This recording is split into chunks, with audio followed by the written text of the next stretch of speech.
Well, hey guys, welcome back to Science in my Sciencey room. Today we're going to talk about this thing called viscosity. And viscosity might be a word that you haven't really used very often because it's one of those things that we just don't say very much. But viscosity means the thickness of fluids. And it talks about the internal friction that particles have inside a fluid that make it move slowly or really fast. And so the greater the force of friction inside, the greater the amounts of those particles bumping together, the greater or the higher the viscosity.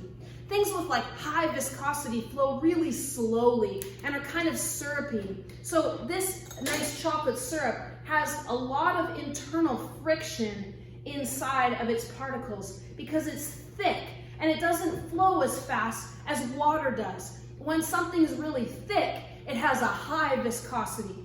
When we're talking about things like this beautiful canola oil, you can see that it's a little more like water. It's thinner. And when things are thinner, they don't have as much friction between the particles. And so it tends to flow a lot faster. So it has what we call a low viscosity. Low viscosity means that things flow super fast and freely. And they kind of move around.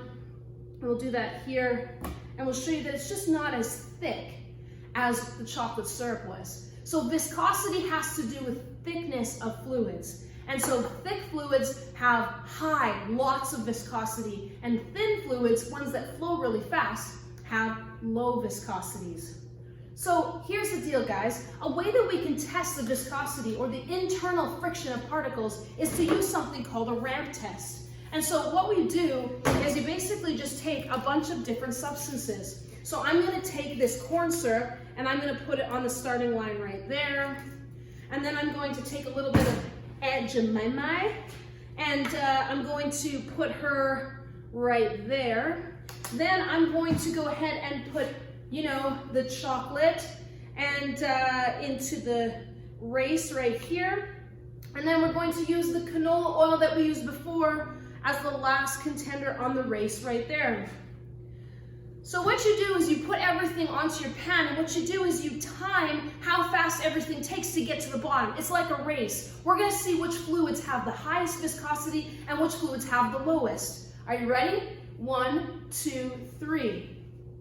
So check the pan action right now. As you can see, we got oil coming in at first. We got Aunt Jemima coming in second, doing pretty good. The chocolate quick coming in for a close third. Looks like the corn syrup's going the slowest. Looks like we have a winner. We have the canola oil making it to the bottom first. Oh, Aunt Jemima pulls that out, takes second. We've got quick flowing down. Looks like it's gonna take a good solid third place, although the corn syrup seems to be catching up.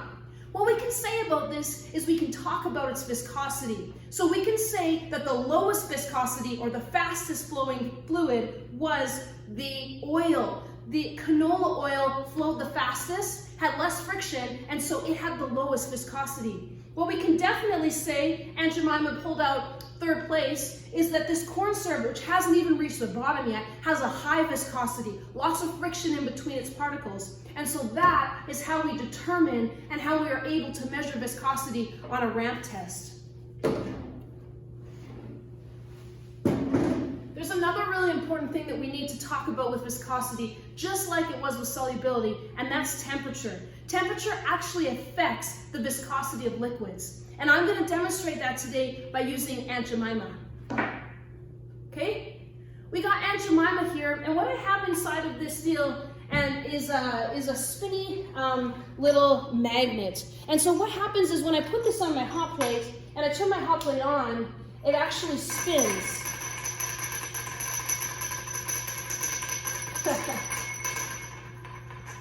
So as you can see, it's spinning.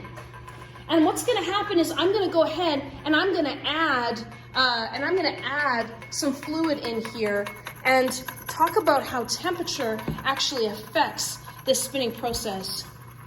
The Aunt Jemima's going to go in and we're going to see that it starts to really slow the process down.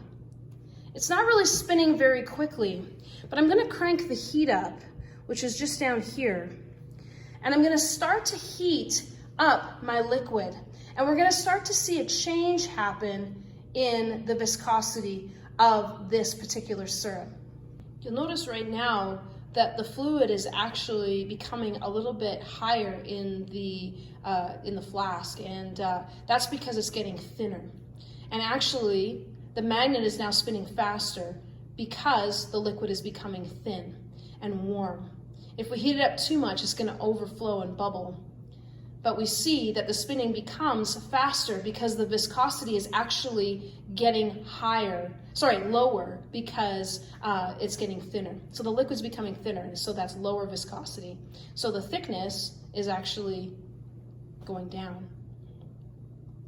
This magnet's going to start to spin really fast as it starts to heat up even more. And so you'll be able to see the process as the magnet just starts to want to spin just a little bit faster.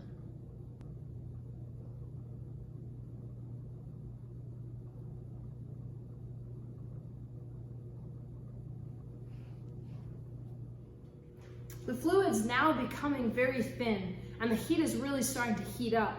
I can see bubbles, and at this point I need to be really careful when touching my glassware because it's going to be really hot. But you can see that heat makes liquids thinner. It makes them have less viscosity. And so the amount of spinning that's happening is happening right now because the viscosity in this syrup went from being really thick to really thin just because of adding heat.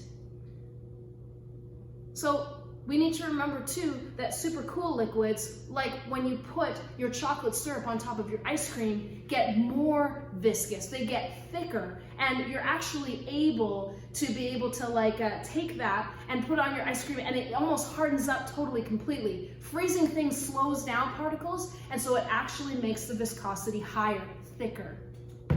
The last thing I'll show you right now is I can smell the syrup burning.